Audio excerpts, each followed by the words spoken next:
जिंदगी जियान कैला भूल गईल हमरा के। न जाने भइल कवन हमरा से चूक हो। आर जिंदगी जियान कैला भूल गईल हमरा के। ना जाने भइल कवन हमरा से चूक हो। कि चढ़ली जवानी के पानी संभारी कैसे।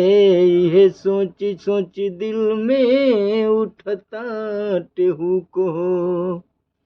एगो पत्नी ओकर पति गावना करा के लिया तणे घरे बैठा के परदेश चल जातणे। वो पत्नी घर में अपना वियोग से कैसे अपना पति के कहतिया, फोन पे बतावतिया का कहतिया।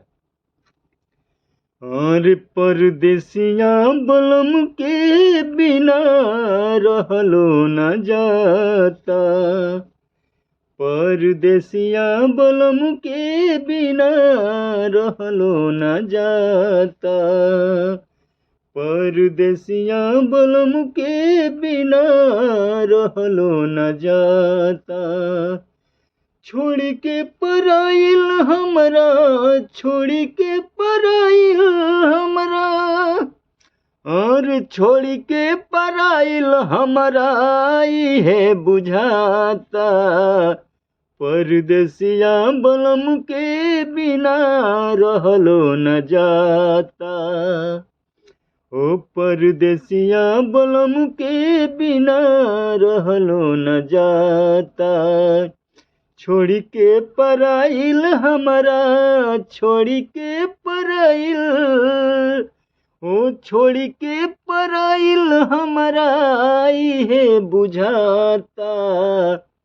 परदेसिया बलम के बिना रहलो न जाता। ओ परदेसिया बलम के बिना रहलो न जाता। पिया पिया रटते पियर भइले देहिया। तरसेले रतिया निहारे रोज रहिया। ओ पिया पिया रटते पियर भइले देहिया। तरसेले रतिया निहारे रोज रहिया। कतनाल सही दुख, कतनाल सही दुख। सहलो न जाता। कतनाल सही दुख सहलो न जाता। कि परदेसिया बलम के बिना रहलो न जाता। कि परदेसिया बलम के बिना रहलो न जाता। दिन दिन बढ़ल जाता जिंदगी के बोझा। देवरो नदान उहे आवे नहीं सोझा। आर दिन दिन बढ़ल जाता जिंदगी के बोझा।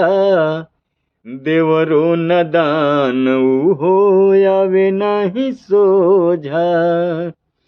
चढ़ली जवानी अब, चढ़ली जवानी अब अकेले ना रहता। ओ चढ़ली जवानी अब अकेले ना रहता। परदेसिया बलम के बिना रहलो न जाता। ओ परदेसिया बलम के बिना रहलो न जाता। देख के एगो गोइल रही तो गोदी में खेलावना। पिया पुनन सुनो लागित ना बिछावना। देख के गोइल रही तो गोदी में खेलावना। पिया पुनन सुन लागित ना बिछावना। छोटू देवरवा जाके लगाव तनी पाता। छोटू देवरवा जाके लगावो तानी पाता परदेसिया बलम के बिना रहलो न जाता। ओ परदेसिया बलम के बिना रहलो न जाता। छोड़ के पराइल हमरा, छोड़ के पराइल हमरा इहे बुझाता। परदेसिया बलम के बिना रहलो न जाता। ओ परदेसिया बलम के बिना रहलो न जाता।